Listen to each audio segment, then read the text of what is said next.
ನಮಸ್ಕಾರ ವೀಕ್ಷಕರೇ, ಸಮಕಾಲೀನದ 333ನೇ ಕಂತಿಗೆ ನಿಮಗೆ ಸ್ವಾಗತ.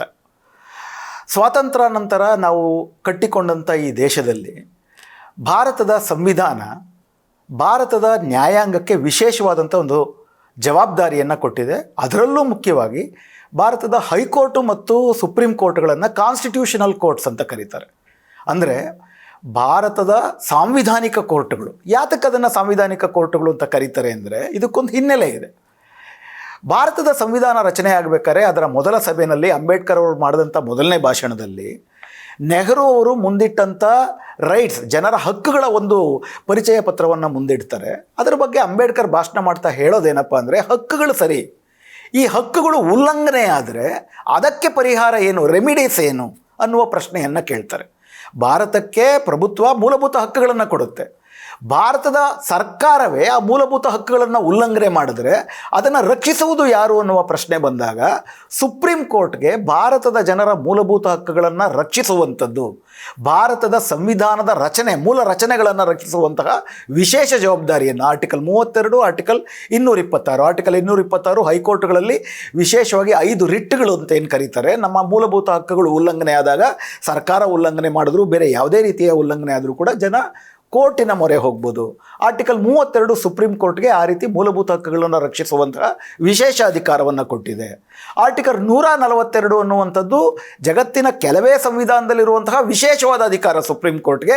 ಕಂಪ್ಲೀಟ್ ಜಸ್ಟಿಸ್, ಯಾವುದಾದ್ರೂ ಒಂದು ವಿಷಯದಲ್ಲಿ ಸರ್ಕಾರವಾಗಿರಲಿ ಅಥವಾ ಬೇರೆ ಯಾವುದಾದ್ರೂ ಮಾಡಿರೋ ಅನ್ಯಾಯಗಳು, ಮಾಡಿರುವಂತಹ ಕೊಟ್ಟಿರೋ ಪರಿಹಾರಗಳು ಪರಿಪೂರ್ಣ ಅಲ್ಲ ಅಂತ ಅನ್ಸಿದ್ರೆ ಸುಪ್ರೀಂ ಕೋರ್ಟೇ ಕಂಪ್ಲೀಟ್ ಜಸ್ಟಿಸ್ನ ಮಾಡುವ ದಿಕ್ಕಿನಲ್ಲಿ ಹಲವಾರು ನಿರ್ದೇಶನಗಳನ್ನು ಜಾರಿಗೊಳಿಸುವಂತಹ ನಿರ್ದೇಶನಗಳನ್ನು ಸರ್ಕಾರಕ್ಕೆ ಕೊಡಬಹುದು ಅಂತಂದ್ಬಿಟ್ಟು, ಮುಖ್ಯವಾಗಿ ಭಾರತದ ಸಂವಿಧಾನ ಭಾರತದ ಸ್ವಾತಂತ್ರ್ಯೋತ್ತರದ ಆಶಯಗಳನ್ನು ಕಾಪಾಡುವುದಕ್ಕೆ ಕಾನ್ಸ್ಟಿಟ್ಯೂಷನಲ್ ಕೋರ್ಟ್ಸ್ಗೆ, ಹೈಕೋರ್ಟ್ಗೆ ಮತ್ತು ಸುಪ್ರೀಂ ಕೋರ್ಟ್ಗೆ ಆ ಜವಾಬ್ದಾರಿಯನ್ನು ಕೊಟ್ಟಿದೆ.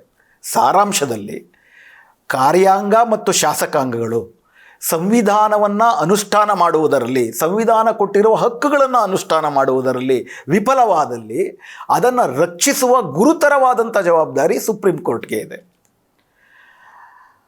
ಹೈಕೋರ್ಟ್ಗೆ ಇದೆ.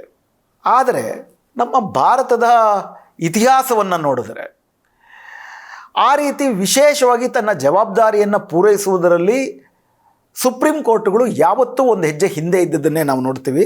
1951ರಿಂದ ಹೆಚ್ಚು ಕಡಿಮೆ 75-80 ತನಕ ಯಾವಾಗ ಸಂಸತ್ತು ಕೆಲವು ಪ್ರಗತಿಪರ ಕಾನೂನುಗಳನ್ನ ಮಾಡಿದ್ರು ಕೂಡ ಸುಪ್ರೀಂ ಕೋರ್ಟು ಅದಕ್ಕೆ ಅಡ್ಡಿ ಬರ್ತಿತ್ತು. ರೈಟ್ ಟು ಪ್ರಾಪರ್ಟಿ ಇತ್ಯಾದಿ ವಿಷಯಗಳು ಬಂದಾಗ, ರಿಸರ್ವೇಷನ್ ವಿರುದ್ಧ, ಭೂ ಸುಧಾರಣಾ ಕಾಯ್ದೆಯ ವಿರುದ್ಧ, ನ್ಯಾಷನಲೈಸೇಷನ್ ಆಫ್ ಬ್ಯಾಂಕ್ಸ್ ವಿರುದ್ಧ, ಅಂದರೆ ಒಂದು ಪ್ರಗತಿಪರ ಸಮಾಜವಾದಿ ಆಶಯಗಳನ್ನು ಇಟ್ಕೊಂಡದ್ದು ನೆಪ ಮಾತ್ರಕ್ಕೆ ಸಂಸತ್ತು ಇಂಪ್ಲಿಮೆಂಟ್ ಮಾಡೋಕ್ಕೋದ್ರೂ ಕೂಡ ಸುಪ್ರೀಂ ಕೋರ್ಟ್ ಅಡ್ಡಿ ಬರ್ತಿತ್ತು. 80ರ ನಂತರ ಒಂದಷ್ಟು ಪ್ರಗತಿಪರವಾಗಿ ಆಗ ಆ ಥರದ ಹಲವಾರು ನ್ಯಾಯಾಧೀಶರುಗಳು ಕೂಡ ಇದ್ದರು. ಅವರು ಮೂಲಭೂತ ಹಕ್ಕುಗಳ ವ್ಯಾಖ್ಯಾನವನ್ನು ತುಂಬ ದೊಡ್ಡದಾಗಿ ವಿಸ್ತರಿಸ್ತಾ, ಮೂಲಭೂತ ಹಕ್ಕುಗಳು ಅಂತಂದರೆ ಬರೀ ಜೀವಿಸುವ ಹಕ್ಕು ಅಂದರೆ, ಉದಾಹರಣೆಗೆ ಬರೀ ಜೀವಿಸುವ ಹಕ್ಕಲ್ಲ, ಘನತೆಯಿಂದ ಜೀವಿಸುವ ಹಕ್ಕು ಅಂಥೇಳಿ ಅದನ್ನು ವಿಸ್ತಾರವಾಗಿ ವ್ಯಾಖ್ಯಾನ ಮಾಡ್ತಾ, ಸಿವಿಲ್ ಲಿಬರ್ಟಿ, ನಾಗರಿಕ ಸ್ವಾತಂತ್ರ್ಯ ಅಂದರೆ ಅದನ್ನು ವಿಸ್ತಾರವಾಗಿ ವ್ಯಾಖ್ಯಾನ ಮಾಡ್ತಾ ನಿಜವಾಗಿ ಹಕ್ಕುಗಳನ್ನು ಕೊಡುವ ದಿಕ್ಕಿನಲ್ಲಿ ಒಂದಷ್ಟು ಕಾಲ ಪ್ರಯತ್ನ ಪಟ್ಟಿದ್ದು ನಿಜ.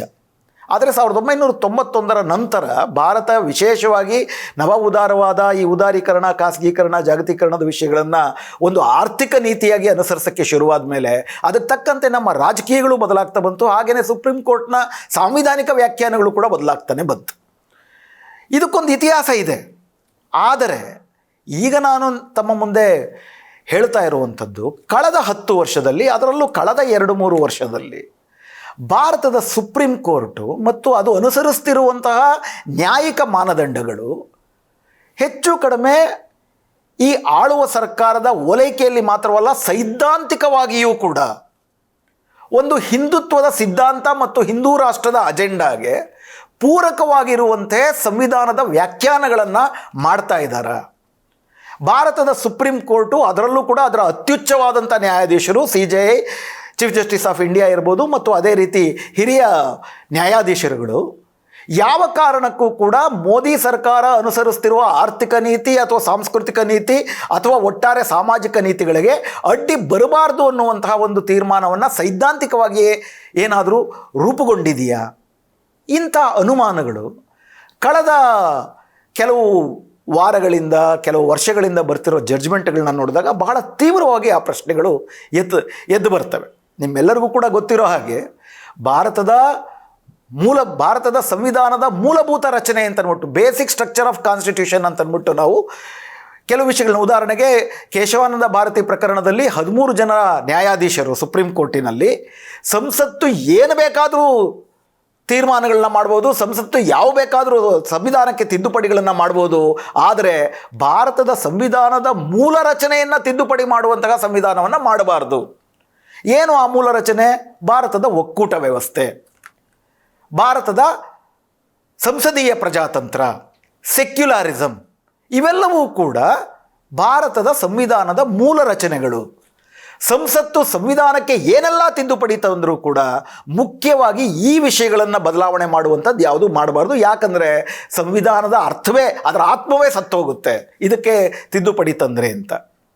ಆದರೆ ವಿಶೇಷವಾಗಿ 2019ರಿಂದ ಏನೇನು ನೀತಿಗಳನ್ನು, ಒಂದು ದಾಳಿಯನ್ನು ಮೋದಿ ಸರ್ಕಾರ ಮಾಡ್ತಾ ಇದೆ ಈ ಸೆಕ್ಯುಲಾರಿಸಮ್ ಮೇಲೆ, ಸಂಸದೀಯ ಪ್ರಜಾತಂತ್ರದ ಮೇಲೆ, ಒಕ್ಕೂಟ ವ್ಯವಸ್ಥೆಯ ಮೇಲೆ, ಅದನ್ನು ಸರ್ಕಾರ ಕಾರ್ಯಾಂಗ ಮಾಡುವ ಈ ಸಾಂವಿಧಾನಿಕ ದಾಳಿಯನ್ನು ತಡೆದು ಜನರಿಗೆ ಈ ಸಂವಿಧಾನವನ್ನು ಉಳಿಸಿಕೊಡುವ ಜವಾಬ್ದಾರಿ supreme ಕೋರ್ಟ್ಗಿತ್ತು.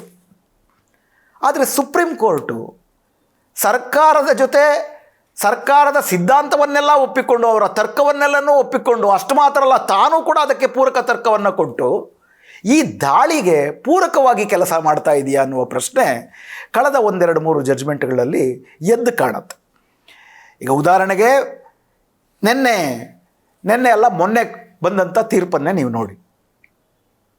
SCBI, security exchange board of India ಏನಿದೆ, ಅದು ಅದಾನಿ ಪ್ರಕರಣ ನಮಗೆ ಗೊತ್ತಿದೆ. ಈಗಾಗಲೇ ಇದ್ರ ಬಗ್ಗೆ ನಾವು 2-3 ಸಂಚಿಕೆಗಳನ್ನು ಮಾಡಿದ್ದೀವಿ. ಮೋದಿಯ ಆಪ್ತ ಮಿತ್ರರಾಗಿರುವಂತಹ ಅದಾನಿ, ಅಂಬಾನಿ, ಅದರಲ್ಲಿ ವಿಶೇಷವಾಗಿ ಅದಾನಿ ಸ್ಟಾಕ್ ಮಾರ್ಕೆಟಲ್ಲಿ ತಮ್ಮ ಷೇರುಗಳ ಬೆಲೆಯನ್ನು ಕೃತಕವಾಗಿ ಹೆಚ್ಚಿಸಿಕೊಂಡು ಅದರ ಮೂಲಕ ತನ್ನ ಸಂಪತ್ತನ್ನು ಜಾಸ್ತಿ ಅಂತ ತೋರಿಸ್ಕೊಂಡು ದೇಶ ವಿದೇಶಗಳಲ್ಲಿ, ಭಾರತದ ಬ್ಯಾಂಕ್ಗಳಲ್ಲಿ, ಭಾರತದ LIC ಮತ್ತು ಅಂತಾರಾಷ್ಟ್ರೀಯವಾಗಿಯೂ ಕೂಡ ಕೃತಕವಾಗಿ ಹೆಚ್ಚಿಕೊಂಡಿರುವ ತನ್ನ ಸಂಪತ್ತನ್ನು ಅಡ ಇಟ್ಟು ನಿಜವಾದಂಥ ಹಣವನ್ನು ಮೊಬಿಲೈಸ್ ಮಾಡಿಕೊಂಡು ಒಂದು ದೊಡ್ಡ ತನ್ನ ಸಾಮ್ರಾಜ್ಯವನ್ನು ಸೃಷ್ಟಿ ಮಾಡ್ಕೊಳ್ತಿರೋದು. ಅದಕ್ಕೆ ಕಾನೂನು ಬಾಹಿರವಾಗಿ, ಸಂವಿಧಾನವನ್ನು ಮೀರಿ, ಎಲ್ಲ ನೀತಿ ನಿಯಮಗಳನ್ನು ಮೀರಿ ಮೋದಿ ಸರ್ಕಾರ ಮತ್ತು ಸಾಂವಿಧಾನಿಕ ಸಂಸ್ಥೆಗಳಾಗಿರುವ SCBI ಇತ್ಯಾದಿಗಳು ಸಹಾಯ ಮಾಡ್ತಿವೆ ಅನ್ನುವಂಥ ಒಂದು ಆರೋಪ ವಿಶೇಷವಾಗಿ ಹಿಂಡನ್ಬರ್ಗ್ ವರದಿ ಬಂದಾದ ಮೇಲೆ ಕಳೆದ ಈ ಜನವರಿಗೆ 1 ವರ್ಷ, ಜನವರಿ 24ನೇ ತಾರೀಕು ಹಿಂಡನ್ಬರ್ಗ್ ಅನ್ನುವಂತಹ ಒಂದು ಸಂಸ್ಥೆ ಈ ವರದಿಯನ್ನು ತಂದಿತ್ತು. ಅದು ಹೊಸದಾಗಿ ಏನು ಹೇಳಿರಲಿಲ್ಲ, ಈಗಾಗಲೇ ಹಲವಾರು ಆಪಾದನೆಗಳಿತ್ತು. ವಿಶೇಷವಾಗಿ ಅದಾನಿ SCBI ಕೆಲವು ಕಾನೂನುಗಳನ್ನು ಮಾಡಿದೆ. ಒಂದು ಕಂಪನಿ ತನ್ನ ಷೇರು ಮಾರುಕಟ್ಟೆಗೆ ತನ್ನ ಷೇರುಗಳನ್ನು ಬಿಡುಗಡೆ ಮಾಡಬೇಕಾದ್ರೆ 75% ಷೇರುಗಳನ್ನು ಮಾತ್ರ ಪ್ರಮೋಟರ್ ಅಂತ ಕರೆಸ್ಕೊಳ್ಳುವ ಸಂಸ್ಥೆ ಹೊಂದಿರಬೇಕು, ಇನ್ನು 25% ಸಾರ್ವಜನಿಕರಿಗೆ ಬಿಡಬೇಕು. 75ಕ್ಕಿಂತ ಮೀರಿ ಪ್ರಮೋಟರ್ಸ್ಗಳೇ ಶೇರ್ ಇತ್ತು ಅಂತಂದರೆ ಅದು ಅಪರಾಧ ಅಂತ ಒಂದು ಹೇಳ್ತಿತ್ತು. ಆದರೆ ನಿಮಗೆಲ್ಲರಿಗೂ ಗೊತ್ತು, ಸಂಕ್ಷಿಪ್ತವಾಗಿ ಇದರ ಇತಿಹಾಸ ನೀವು ಹೇಳೋದಾದರೆ, ಶೆಲ್ ಕಂಪನಿಗಳು, ಸುಳ್ಳು ಕಂಪನಿಗಳ ಹೆಸರಿನಲ್ಲಿ, ಬೇರೆ ಬೇನಾಮಿ ಕಂಪನಿಗಳ ಹೆಸರಲ್ಲಿ ಅದಾನಿಯವರೇ ತನ್ನ ಕಂಪನಿಯ ಷೇರುಗಳನ್ನು ತಾನೇ ಕೊಂಡುಕೊಂಡು ಕೃತಕವಾಗಿ ಅದರ ಬೆಲೆಯನ್ನು ಹೆಚ್ಚಿಸಿ, ಆ ಮೂಲಕ ಕೃತಕವಾಗಿ ತನ್ನ ಸಂಪತ್ತು ಹೆಚ್ಚಿದೆ ಅನ್ನೋ ತೋರಿಸಿ, ಅದನ್ನು ಬ್ಯಾಂಕ್ಗಳಲ್ಲಿ ಒಂದು ಅಡಮಾನವಾಗಿ ಇಟ್ಟು, ಗ್ಯಾರಂಟಿಯಾಗಿಟ್ಟು, ನಿಜವಾದ ಹಣವನ್ನು, ಸಂಪತ್ತನ್ನು, ಸಾಲವನ್ನು ತೆಗೆದುಕೊಂಡು ತನ್ನ ಸಾಮ್ರಾಜ್ಯವನ್ನು ವಿಸ್ತರಿಸ್ತಿದ್ದಾರೆ. ಇದು ಹಲವಾರು ರೀತಿಯ ಉಲ್ಲಂಘನೆ ಆಗಿದೆ. ಇದು ದೊಡ್ಡ ಮಟ್ಟದಲ್ಲಿ ಹಿಂಡನ್ಬರ್ಗು ಹಲವಾರು ಸಾಕ್ಷಿ ಪುರಾವೆಗಳ ಮೂಲಕ ಸರ್ಕಾರದ ಮುಂದಿಟ್ಟಿತ್ತು, ಜನತೆಯ ಮುಂದಿಟ್ಟಿತ್ತು. ಹೀಗಾಗಿ ಅದು ಸುಪ್ರೀಂ ಕೋರ್ಟ್ನಲ್ಲೂ ಕೂಡ ಪ್ರಶ್ನಿಸಲ್ಪಟ್ಟಿತ್ತು. ಈಗ ಸುಪ್ರೀಂ ಕೋರ್ಟು ಅದಕ್ಕಾಗಿ 2 ಕಮಿಟಿಗಳನ್ನ ನೇಮಕ ಮಾಡ್ತು. ಒಂದು ಕಮಿಟಿಯನ್ನು SCBI, security exchange board of India, ಅದಾನಿಯ ಪ್ರಕರಣದಲ್ಲಿ ಸರಿಯಾಗಿ ಕಾರ್ಯನಿರ್ವಹಿಸಿದೆಯಾ ಅಥವಾ ವಿಶೇಷವಾಗಿ ಅದಾನಿ ಪರವಾಗಿ ಏನಾದರೂ ನಡ್ಕೊಂಡಿದೆಯಾ ಅನ್ನೋದನ್ನು ಹೇಳೋದಕ್ಕೆ ಒಂದು ಸಮಿತಿ, ಅದು ಸುಪ್ರೀಂ ಕೋರ್ಟ್ನ ರಿಟೈರ್ಡ್ ಜಸ್ಟಿಸ್ ಆಗಿರುವಂತಹ ಜಸ್ಟಿಸ್ ಸಾಪ್ರೆ ಅವರ ನೇತೃತ್ವದಲ್ಲಿ ಹಲವಾರು ಜನ ಪರಿಣಿತರನ್ನು ಒಳಗೊಂಡಂಥ ಹಲವಾರು ಜನ ಪರಿಣಿತರಲ್ಲಿ ಆಮೇಲೆ ಗೊತ್ತು ಬಂದಂಥ ಸಂಗತಿ ಏನಪ್ಪ ಅಂತಂದರೆ ಅದರಲ್ಲಿ ಕೆ ವಿ ಕಾಮತ್ ಅಂತ, ನಂದನ್ ನಿಲಕಿಣಿ ಅಂತ ಕಾರ್ಪೊರೇಟ್ ಸಮುದಾಯಕ್ಕೆ ಸೇರಿದವರೇ ಇದ್ದರು. ಉಳಿದಂಥ ಇಬ್ಬರಿಗೂ ಕೂಡ ಯಾವುದೋ ರೀತಿಯಲ್ಲಿ ಅಂಬಾನಿಗೆ, ಸಾಪ್ರೆ ಅವ್ರಿಗೂ ಕೂಡ ಒಳಗೊಂಡಂತೆ ಅಂಬಾನಿಗೆ ಒಂದು ಬಾದರಾಯಣ ಸಂಬಂಧ ಒಂದು ಇತ್ತು ಅನ್ನುವಂಥದ್ದನ್ನು ಕೂಡ ತಿಳಿದು ಬಂದಿತ್ತು. ಅದೇನೇ ಇರಲಿ, SBI ಹೇಗೆ ಕೆಲಸ ಮಾಡ್ತಿದೆ ಅನ್ನೋ ವಿಚಾರಣೆಗೆ ಒಂದು ಸಮಿತಿ ನೇಮಕ ಆಯಿತು. ಹಾಗೆ SCBIಗೂ ಕೂಡ ಸುಪ್ರೀಂ ಕೋರ್ಟು 3 ತಿಂಗಳ ಒಳಗಡೆ ಅದಾನಿ ಈ ರೀತಿ ಕೃತಕವಾಗಿ ತನ್ನ ಷೇರುಗಳನ್ನು ಹೆಚ್ಚಿಸ್ಕೊಂಡಿದ್ದಾರೆ. ಎರಡನೇದು, ತನ್ನ ಒಟ್ಟಾರೆ ಕಂಪನಿಗಳ ಶೇರ್ಗಳನ್ನ ಮಾರಬೇಕಾದ್ರೆ 75%ಗಿಂತ ಜಾಸ್ತಿ ಪ್ರಮೋಟರ್ ಶೇರ್ಗಳನ್ನೇ ಬೇರೆ ಹೆಸರುಗಳಲ್ಲಿ ಏನಾದರೂ ಮಾಡಿದಾರಾ? ಇವೆರಡು ಪ್ರಮುಖವಾದಂಥ ಅಪರಾಧಗಳ ಬಗ್ಗೆ ನೀವು ತನಿಖೆಯನ್ನು ಮಾಡಿ ವರದಿಯನ್ನು ಸಲ್ಲಿಸಬೇಕು ಅನ್ನುವಂಥದ್ದು ಹೇಳಲಾಗಿತ್ತು. ಈಗ 3 ತಿಂಗಳು ವಾಯ್ದೆಯನ್ನು ಕೊಡ್ತಾ ಬಂದರು, ಮುಂದೂಡ್ತಾ ಬಂದರು. ಈಗ ನಿನ್ನೆ ಇನ್ನೂ 3 ತಿಂಗಳು ಮುಂದೂಡಲ್ಪಟ್ಟಿದೆ. ಹಾಗೂ ಹೊಸದಾಗಿ ಉದಾಹರಣೆಗೆ organised crime and corruption reporting project ಅಂತಂದ್ಬಿಟ್ಟು ಅಂತಾರಾಷ್ಟ್ರೀಯ ಸಂಸ್ಥೆ ಕಳೆದ ಸೆಪ್ಟೆಂಬರ್ ತಿಂಗಳಲ್ಲೇ ಬೃಹತ್ತಾದಂಥ ಒಂದು ವರದಿಯನ್ನು ಮುಂದಿಟ್ಟಿದ್ದಾರೆ. ಅದರಲ್ಲಿ ತುಂಬ ನಿರ್ದಿಷ್ಟವಾಗಿ 2 ಕಂಪನಿಗಳು ಏನು ಅದಾನಿಯ ಷೇರುಗಳನ್ನು ಸ್ವತಂತ್ರ ಕಂಪನಿ ಅಂತ ಕೊಂಡುಕೊಂಡಿವೆ, ಇದು ಸ್ವತಂತ್ರ ಕಂಪನಿಗಳಲ್ಲ, ಇದು ಅದಾನಿಯ ಕಂಪನಿಗಳೇ ಅಂತ ಸಾಬೀತು ಮಾಡುವಂತಹ, ಅದರಲ್ಲಿ ತೈವಾನ್ನ ಒಬ್ಬ ಚಿಂಗ್ ಲಾನ್ ಎನ್ನುವಂಥ ಒಬ್ಬ ವ್ಯಕ್ತಿ ಮತ್ತು UAEನ ಒಬ್ಬ ಆಹ್ಲಿ ಎನ್ನುವಂಥ ವ್ಯಕ್ತಿ, ಇವರುಗಳು ಏನೊಂದು 2 ಕಂಪ್ನಿಗಳನ್ನ ಫ್ಲೋಟ್ ಮಾಡಿದ್ದಾರೆ. ಆ ಕಂಪ್ನಿಗಳು ಅದಾನಿಯ ಶೇರನ್ನು ಕೊಂಡ್ಕೊಳ್ಳೋದಕ್ಕೆ ದುಡ್ಡು ಕೊಟ್ಟಿದ್ದು ಅದಾನಿಯ ಅಣ್ಣ ವಿನೋದ್ ಅದಾನಿ. ಹೀಗಾಗಿ 75%ಗೆ ಮೀರಿ ಇನ್ನು ಉಳಿದ 10%ಅನ್ನು ಏನು ಈ ಕಂಪ್ನಿಗಳು ಖರೀದಿ ಮಾಡಿವೆ ಅದು ಅದಾನಿನೇ ಖರೀದಿ ಮಾಡಿದ್ದು. ಹಂಗೆ ನೋಡಿದ್ರೆ 85% ಆಗುತ್ತೆ. ಈ ರೀತಿ ಉಲ್ಲಂಘನೆ ಆಗಿದೆ ಅಂತ OCCRP ಪ್ರಾಜೆಕ್ಟು ತುಂಬ ಸ್ಪಷ್ಟವಾಗಿ ಪುರಾವೆಗಳನ್ನ ಮುಂದಿಟ್ಟಿತ್ತು. ಆ ಪುರಾವೆಗಳನ್ನ ಇಟ್ಕೊಂಡು ಸುಪ್ರೀಂ ಕೋರ್ಟಲ್ಲಿ SCBI ಇದನ್ನು ಗಮನಕ್ಕೆ ತಗೊಳ್ತಾ ಇಲ್ಲ. ಮತ್ತು ವಿಶೇಷವಾಗಿ SCBI ಏನು ಮಾಡ್ತು, ಈ ಎಲ್ಲ ಪ್ರಕರಣಗಳಲ್ಲಿ ಏನಾಗುತ್ತೆ, ನಿಮ್ಮ ಕಂಪನಿಗಳು ಈಗ ಉದಾಹರಣೆಗೆ ಫಾರಿನ್ನಲ್ಲಿರುವಂಥ ಯಾವುದೋ ಕಂಪನಿ ಮತ್ತೊಂದು ಯಾವುದೋ ಕಂಪ್ನಿಗೆ ದುಡ್ಡು ಕೊಟ್ಟು ಇನ್ನೊಂದು ಯಾವುದೋ ಕಂಪ್ನಿಗೆ ದುಡ್ಡು ಹಾಕಿ ಅಂತಿಮವಾಗಿ ಅದು ಅದಾನಿ ಕಂಪ್ನಿನಲ್ಲಿ ದುಡ್ಡು ಹಾಕುತ್ತೆ ಅಂತಂದರೆ ಇದರಿಂದ ಬರುವ ಲಾಭದ ಅಂತಿಮ ಫಲಾನುಭವಿ ಯಾರು, ಇದು ಸ್ಪಷ್ಟವಾಗಿರಬೇಕು ಅಂತ 2014ರಲ್ಲಿ ಒಂದು ನೀತಿ ನಿಯಮಗಳಿತ್ತು. ಅಂದರೆ ಅಂತಿಮ ಫಲಾನುಭವಿ ಗುಟ್ಟಾಗಿ ಯಾರು ಪ್ರಮೋಟರ್ ಆಗಿರ್ತಾನೋ ಅವನೇ ಆಗಿರಬಾರ್ದು, ಸುಳ್ಳು ಕಂಪನಿಗಳನ್ನ ಆತ ಸೃಷ್ಟಿ ಮಾಡಿರಬಾರ್ದು ಅನ್ನೋದು ಇದರಿಂದಿರೋಂಥ ಉದ್ದೇಶ. ಆದರೆ 2018ರಲ್ಲಿ SCBI ಇದಕ್ಕೆ ತಿದ್ದುಪಡಿ ತಂದುಬಿಡ್ತು. ತಿದ್ದುಪಡಿ ತಂದವರು ಯಾರು? ಸಿರಿಲ್ ಶ್ರಾಫ್ ಅನ್ನುವಂತಹ ಆಗ SCBIನ ಕಾರ್ಪೊರೇಟ್ ಗವರ್ನೆನ್ಸ್ ಕಮಿಟಿಯ ಒಬ್ಬ ಮುಖ್ಯಸ್ಥ. ಆತ ತಿದ್ದುಪಡಿ ತಂದು ಈ ರೀತಿ ಅಂತಿಮ ಫಲಾನುಭವಿ ಯಾರು ಅಂತ ಗೊತ್ತಾಗದೊರ್ತು ಶೇರ್ ಮಾರ್ಕೆಟಲ್ಲರೂ ಅವಕಾಶ ಕೊಡಬಾರ್ದು ಅನ್ನೋದು ತಪ್ಪು, ಯಾರು ನೇರ ಫಲಾನುಭವಿ ಇರ್ತಾನೆ ಅಂತ ತಿಳ್ಕೊಂಡ್ರೆ ಸಾಕು ಅಂತ ಒಂದು ತಿದ್ದುಪಡಿ ತಂದರು. ತಿದ್ದುಪಡಿ ತಂದ ನಂತರ ಮುಂದಿನ ವರ್ಷದಲ್ಲೇ 2019ರಲ್ಲಿ ದೊಡ್ಡ ಮಟ್ಟದಲ್ಲಿ 2019ರಲ್ಲಿ ಸುಮಾರು 13 ಕಂಪನಿಗಳು, ವಿದೇಶದ ಬೇನಾಮಿ ಕಂಪನಿಗಳು ಅದಾನಿ ಕಂಪನಿಗಳಲ್ಲಿ ಹೂಡಿಕೆ ಮಾಡಲಿಕ್ಕೆ ಶುರು ಮಾಡಿದ್ವು. ಅದರಲ್ಲಿ 2 ಕಂಪನಿಗಳಂತೂ ಕಡ್ಡಾಯವಾಗಿ ಅದಾನಿಯವರೇ ಹುಟ್ಟಾಕಿರೋ ಕಂಪನಿಗಳು ಅಂತ ಈಗ ಈ ಒಂದು ಸ್ವತಂತ್ರ ಅಧ್ಯಯನ ಸಂಸ್ಥೆ ಮುಂದಿಟ್ಟಿದೆ. ಈ ಸಿರಿಲ್ ಶ್ರಾಫ್ ಅನ್ನುವ ವ್ಯಕ್ತಿ ಯಾರು? ಈ ಸಿರಿಲ್ ಶ್ರಾಫ್ ಅನ್ನುವಂತಹ ವ್ಯಕ್ತಿ ಅದಾನಿಯ ಮಗನ ಮಾವ, ಅದಾನಿಯ ಬೀಗ ಮತ್ತು ಅದಾನಿಯ ಹಲವಾರು ಕಂಪನಿಗಳಲ್ಲಿ ಈತ ನಿರ್ದೇಶಕ. ಇದನ್ನು ಕಾನ್ಫ್ಲಿಕ್ಟ್ ಆಫ್ ಇಂಟ್ರೆಸ್ಟ್ ಅಂತಾರೆ. ಅಂದರೆ ಒಂದು ಕಂಪನಿಗೆ ನೀವೇ ನಿಯಂತ್ರಕರು, ನೀವೇ ಅದರ ಫಲಾನುಭವಿಗಳು ಆದರೆ ಜಡ್ಜು ನೀವೇ, ವಕೀಲರು ನೀವೇ ಆಗಕ್ಕೆ ಸಾಧ್ಯ ಇಲ್ವಲ್ಲ. ಈ ಕಾನ್ಫ್ಲಿಕ್ಟ್ ಆಫ್ ಇಂಟ್ರೆಸ್ಟ್ ಆದಾಗ SCBI ಸರಿಯಾಗಿ ಕೆಲಸ ನಿರ್ವಹಿಸ್ತಿಲ್ಲ ಅಂತ ಅರ್ಥ. ಇವೆಲ್ಲವೂ ಕೂಡ ಸುಪ್ರೀಂ ಕೋರ್ಟ್ನ ಮುಂದಿತ್ತು. ಇವೆಲ್ಲವನ್ನು ಇಟ್ಟು ಪ್ರಶಾಂತ್ ಭೂಷಣ್ ಅಂತ ವಕೀಲರು ಮುಂದಿಟ್ಟಂಥ ವಾದ ಏನಪ್ಪ ಅಂತಂದರೆ, ಇವತ್ತು SCBI ಸರಿಯಾಗಿ ಕೆಲಸ ಮಾಡ್ತಿದೆಯಾ ಇಲ್ವಾ ಅನ್ನೋದ್ರ ಬಗ್ಗೆ ಜಸ್ಟಿಸ್ ಸಾಪ್ರೆ ಅವರ ಸಮಿತಿ ಏನಿದೆ ಅದೊಂದು ವರದಿ ಕೊಟ್ಟು SCBI ಸರಿಯಾಗಿ ಕೆಲಸ ನಿರ್ವಹಿಸ್ತಿಲ್ಲ ಅಂತ ಹೇಳಕ್ಕೆ ಬರೋದಿಲ್ಲ. ಯಾಕಪ್ಪ ಅಂತಂದರೆ 2018ರಲ್ಲೇ ಅಂತಿಮ ಫಲಾನುಭವಿ ವಿದೇಶದಲ್ಲಿ ಕೂತ್ಕೊಂಡಿರೋನು ಯಾರು ಅನ್ನೋದು ಗೊತ್ತಾಗಬೇಕಾಗಿಲ್ಲ ಅಂತ ತಿದ್ದುಪಡಿ ಮಾಡಿಬಿಟ್ಟಿದ್ದಾರೆ ಕಾನೂನಿಗೆ. ಹೀಗಾಗಿ ಕಾನೂನು ತಿದ್ದುಪಡಿ ಮಾಡಿರೋ ಥರ ಅವ್ರು ನಡ್ಕೊಳ್ತಿದ್ದಾರೆ. ಆದ್ದರಿಂದ ನೀವು ಅಂತಿಮ ಫಲಾನುಭವಿನ ಯಾಕೆ ಕೇಳಲಿಲ್ಲ ಅಂತ ನಾವು ಕೇಳಕ್ಕೆ ಬರೋದಿಲ್ಲ. ಎರಡನೇದು, ಈ ಅಂತಿಮ ಫಲಾನುಭವಿ ಯಾರು ಅಂತ ನಮಗೆ ಗೊತ್ತಾಗಬೇಕು ಅಂತಂದರೆ ಬೇರೆ ಬೇರೆ ವಿದೇಶದಲ್ಲಿರುವಂಥ ಸರ್ಕಾರಗಳಿಗೆ ನಾವು ಪತ್ರ ಬರೀಬೇಕು, ಅವ್ರನ್ನ ಫಾಲೋ ಅಪ್ ಮಾಡಬೇಕು. ಅಷ್ಟು ವೇರ್ವಿತಾಲ್ ನಮ್ಮ ಹತ್ರ ಇಲ್ಲ, ಅಷ್ಟು ಬೇರೆ ಬೇರೆ ಸಂಪನ್ಮೂಲಗಳು SCBIಗೆ ಇಲ್ಲ. 2 ಸಮಸ್ಯೆ. SCBI ಕಾನೂನನ್ನೇ ತಿದ್ದುಪಡಿ ಮಾಡಿಬಿಟ್ಟಿದೆ, ಅದಾನಿಗೆ ಅನುಕೂಲ ಆಗಬೇಕು ಅಂತ, ಅದು ಯಾಕೆ ಅನ್ನೋ ಪ್ರಶ್ನೆ ಕೇಳಲಿಲ್ಲ. ಎರಡನೇದು, ಬರೀ SCBIಯಿಂದ ಇವನ್ನೆಲ್ಲ ಮಾಡೋದಕ್ಕೆ ಸಾಧ್ಯ ಇಲ್ಲ. ಮೂರನೇದು ಅತಿ ಮುಖ್ಯವಾಗಿ ಕೇಳಿದ್ದೇನು, ಈ ರೀತಿ ಅದಾನಿ ಕಂಪನಿಗಳಲ್ಲಿ ಹೇರಾಫೇರಿ ನಡೀತಿದೆ ಅನ್ನೋದನ್ನು 2013ರಲ್ಲೇ ಡೈರೆಕ್ಟರ್ ಆಫ್ ರೆವಿನ್ಯೂ ಇಂಟೆಲಿಜೆನ್ಸು ಸಂಪೂರ್ಣವಾಗಿ ಒಂದು ಸಿ ಡಿಯನ್ನು, ಅದರ ಪತ್ರೋತ್ತರಗಳ ಇಮೇಲ್ ಪತ್ರೋತ್ತರಗಳ ಒಂದು ಸಿ ಡಿಯನ್ನೇ ಕೊಟ್ಟಿತ್ತು SEBIಗೆ. ಸುಪ್ರೀಂ ಕೋರ್ಟ್ನಿಂದ ಇವರು ಮರೆಮಾಚಿಟ್ಟಿದ್ರು. ಇವೆಲ್ಲವೂ ಕೂಡ ಸುಪ್ರೀಂ ಕೋರ್ಟ್ ಮುಂದಿತ್ತು. ಸುಪ್ರೀಂ ಕೋರ್ಟ್ನ ಚೀಫ್ ಜಸ್ಟಿಸ್ ಚಂದ್ರಚೂಡ್ ಅವರ ಮುಂದೆ ಮೊನ್ನೆ ತೀರ್ಮಾನ ಮಾಡೋಕ್ಕೆ ಮುಂದೆ ಇದ್ದದ್ದು 2 ಪ್ರಶ್ನೆಗಳು. ಒಂದು, SEBI ಈ ಕಾನೂನು ಯಾಕ್ತಿದ್ದು, ಅಂತಿಮ ಫಲಾನುಭವಿ ಯಾರು ಅಂತಂದ್ಬಿಟ್ಟು ಗೊತ್ತಾಗಬೇಕಾಗಿಲ್ಲ ಅಂತ ಕಾನೂನನ್ನು ಯಾಕೆ ತಿದ್ದುಪಡಿ ಮಾಡಿದ್ರು, ಅದರಿಂದ ಯಾರಿಗೂ ಅನುಕೂಲ ಆಯಿತು. ಎರಡನೇದು, ನಿರ್ದಿಷ್ಟವಾಗಿ OCCRP ಎನ್ನುವಂತಹ ಸಂಸ್ಥೆಗಳು 2 ನಿರ್ದಿಷ್ಟ ಕಂಪನಿಗಳು ನೇರವಾಗಿ ಹೀಗೆ ಅದಾನಿಯಿಂದಲೇ ಹಣ ತೆಗೆದುಕೊಂಡು ಮಾಡ್ತಿದ್ದಾರೆ ಅನ್ನೋಂಥ ವರದಿ ಮುಂದೆ ಬಂದಿದೆ.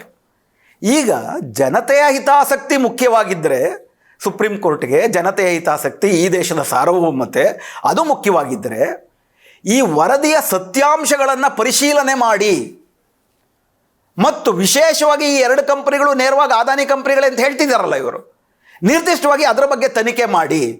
ಹಾಗೂ ಕಾನ್ಫ್ಲಿಕ್ಟ್ ಆಫ್ ಇಂಟ್ರೆಸ್ಟ್ ಇದೆ ಅಂತಂದರೆ ಯಾಕೆ ನೀವು ಹಂಗೆ ಮಾಡಿದ್ರಿ, ಯಾಕೆ ಅಂತಿಮ ಫಲಾನುಭವಿ ಯಾರು ಅನ್ನೋದನ್ನು ನೀವು ಬಹಿರಂಗಪಡಿಸಬೇಕು ಅಂತ ಅಂದ್ಬಿಟ್ಟು ಆ ತೀರ್ಮಾನಕ್ಕೆ ತಿದ್ದುಪಡಿ ಯಾಕೆ ತಂದ್ರಿ ಅನ್ನೋ ಪ್ರಶ್ನೆಯನ್ನು ಕೇಳಬೇಕಾಗಿತ್ತು. ಅದು ಜನರ ಹಿತಾಸಕ್ತಿಯಿಂದ ಪ್ರಶ್ನೆ ಕೇಳೋದು, ಇದ್ರ ಬಗ್ಗೆ ತೀರ್ಪು ಕೊಡಬೇಕಾಗಿಲ್ಲ. ಇನ್ಫ್ಯಾಕ್ಟ್ ನೆನ್ನೆಗೆ ಕೊಟ್ಟಂಥ ತೀರ್ಪಿನಲ್ಲೂ ಕೂಡ ಅದಾನಿ ಮೋಸ ಮಾಡಿದ್ರಾ ಇಲ್ಲ ಅನ್ನೋದ್ರ ಬಗ್ಗೆ ತೀರ್ಪಲ್ಲ. ಇದ್ದಂಥ ವಿವಾದ ಏನು, SEBI ಇದರ ಬಗ್ಗೆ ಸರಿಯಾದಂಥ ತನಿಖೆಯನ್ನು ಮಾಡುವುದಿಲ್ಲ, ಅದರ ಉದ್ದೇಶವೂ ಸರಿ ಇಲ್ಲ, ಅದಕ್ಕೆ ಸಾಮರ್ಥ್ಯವೂ ಇಲ್ಲ.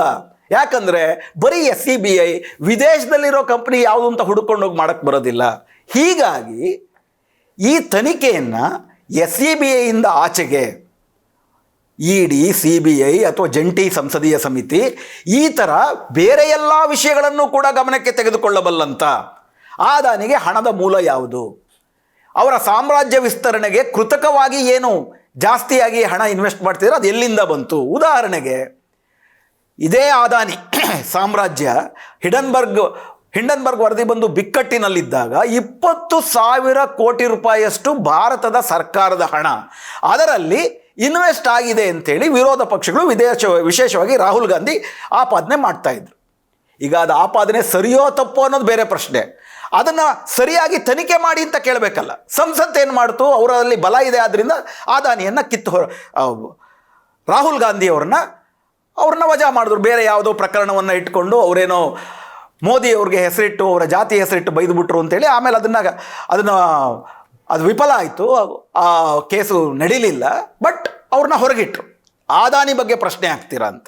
ಎರಡನೇದು ಮಹುವಾ ಮೈತ್ರಾ ಅವರು ಉದ್ದಕ್ಕೂ ಕೇಳ್ತಿದ್ದಂಥ ಪ್ರಶ್ನೆಗಳು ಸಂಸತ್ತಿನಲ್ಲಿ ಜನತೆಯ ಪರವಾಗಿ ಗಂಭೀರವಾಗಿ ಅದಾನಿಯವರು ಮಾಡ್ತಿರುವಂತಹ ಮತ್ತು ಮೋದಿ ಸರ್ಕಾರಕ್ಕೂ ಅದಾನಿಗೂ ಇರುವಂತಹ ಈ ನೇರ ಸಂಬಂಧ, ಈ ಮೋದಾನಿ ವ್ಯವಹಾರ ಏನಿದೆ ಇದರ ಬಗ್ಗೆ ಪ್ರಶ್ನೆಗಳನ್ನ ಕೇಳ್ತಿದ್ರು. ಅವರ ಬೇರೆ ಹಗರಣಗಳನ್ನೆಲ್ಲ ಮಾಡಿಬಿಟ್ಟು ಅವ್ರನ್ನ ಸಂಸತ್ ಸದಸ್ಯತ್ವದಿಂದಲೇ ಹೊರಗೆ ಹಾಕಿದ್ರು. ಮೊನ್ನೆ ಜನವರಿ 3ಕ್ಕೆ ಅವರು ಸುಪ್ರೀಂ ಕೋರ್ಟಲ್ಲಿ ಮೊರೆ ಹೋಗಿದ್ರು ಕೂಡ ಮಾರ್ಚ್ ತನಕ ವಾಯ್ದಾ ಕೊಟ್ಟಿದ್ದಾರೆ. ಮಾರ್ಚಲ್ಲಿ ಇದ್ರ ಬಗ್ಗೆ ತೀರ್ಮಾನ ಮಾಡೋಣ ಅಂತ. ಮಾರ್ಚ್ ಅಷ್ಟೊತ್ತಿಗಾಗಲೇ ಫೆಬ್ರವರಿನಲ್ಲಿ ಅಂತಿಮ ಅಧಿವೇಶನ ಆಗಿರುತ್ತೆ. ಆಮೇಲೆ ನೀವು ಸಂಸತ್ ಸದಸ್ಯರು ಅಂತ ಹೇಳಿದ್ರೂ ಕೂಡ ಅಲ್ಲಿ ಸಂಸತ್ತೇ ಇರೋದಿಲ್ಲ. ಇನ್ನೇನು ಅದಾದ 1 ತಿಂಗಳಿಗೆ ಚುನಾವಣೆ ಡಿಕ್ಲೇರ್ ಆಗುತ್ತೆ. ಅಂದರೆ ಯಾರು ಅದಾನಿಯನ್ನು ಪ್ರಶ್ನಿಸ್ತಾರೆ, ಸಂಸತ್ ಸದಸ್ಯರಾದರೆ ಅವರು ಸಂಸತ್ ಸದಸ್ಯತ್ವ ಸ್ಥಾನವನ್ನೇ ಕಳ್ಕೊಳ್ಬೇಕಾಗತ್ತೆ. ಸುಪ್ರೀಂ ಕೋರ್ಟಲ್ಲಿ ಇದಕ್ಕೆ ಪ್ರಶ್ನೆ ಹಾಕಿದ್ರೆ ಚಂದ್ರಚೂಡ್ ಅವರ ಬಗ್ಗೆ ಈ ರೀತಿ CJI ಮುಖ್ಯ ನ್ಯಾಯಾಧೀಶರಾದಂಥ ಚಂದ್ರಚೂಡ್ ಬಗ್ಗೆ ಅವರು ನ್ಯಾಯಪರರಾಗಿದ್ದಾರೆ ಎನ್ನುವ ನಿರೀಕ್ಷೆಯೇ ಇಡೀ ದೇಶದ ತುಂಬ ಇತ್ತು. ಆದರೆ ನಿನ್ನೆ ಅವರು ಕೊಟ್ಟಂಥ ತೀರ್ಮಾನ ಎಂಥ ಆಘಾತಕಾರಿಯಾದದ್ದು ಅಂತಂದರೆ, ಜನರ ಹಿತಾಸಕ್ತಿಯಿಂದ ಯಾವುದೋ ಪುರಾವೆ ಬಂದಿದೆ ಅಂತಂದರೆ ದಯವಿಟ್ಟು ಅದನ್ನು ಪರಿಶೀಲನೆ ಮಾಡಿ ಅಂತ ಕೇಳೋದ್ರ ಬದಲಿಗೆ ಹಿಂಡನ್ಬರ್ಗ್ಗೆ ಒಂದು ದುರುದ್ದೇಶ ಇದೆ ಹಿಂಡನ್ಬರ್ಗ್ ವರದಿನಲ್ಲಿ.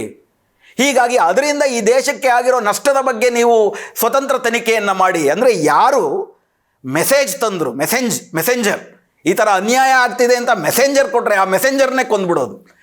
ಸಂದೇಶ ಏನು ಅಂತ ನೋಡಿ ಅದರಿಂದ ತಪ್ಪು ತಿದ್ದುಕೊಳ್ಳೋದ್ರ ಬದಲು ಸಂದೇಶ ವಾಹಕನ್ನೇ ಕೊಂದುಬಿಡೋದೇನಿದೆ, ಆ ರೀತಿ ಹಿಂಡನ್ಬರ್ಗ್ ಬೇನೇ ಒಂದು ತನಿಖೆ ಶುರು ಮಾಡಿ ಎಂದರು. ಅದಾನಿ ಬಗ್ಗೆ ತನಿಖೆ ಅಲ್ಲ.